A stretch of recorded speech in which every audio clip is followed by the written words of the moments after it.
an unmitigated disaster or a turnaround for small-scale farmers. These are the two sides of the coin of Zimbabwe's land grab program. It all started in 1930 with the Land Apportionment Act. Colonial Zimbabwe's land was divided into three areas: White, Shona, and Ndebele. All could own property. Land for tribal families were held in trust. But commercial white farmers had large tracts of land and modern farming experience.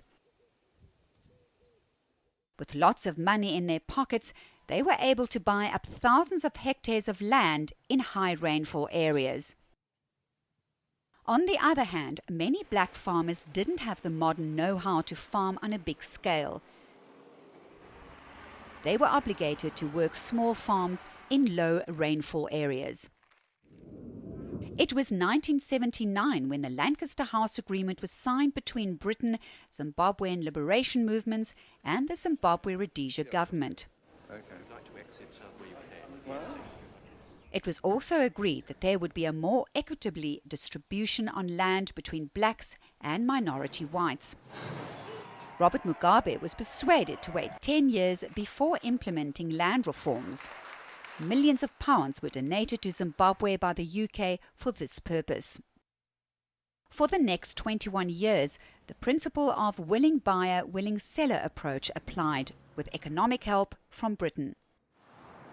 But the Zimbabwean government did not get enough offers. And when Zimbabwe launched its fast-track resettlement program, Britain's Tony Blair reneged on the Lancaster House Agreement. White owners were forced off their productive land, often together with their farm workers. This happened often violently and without compensation. I mean, this is my life savings.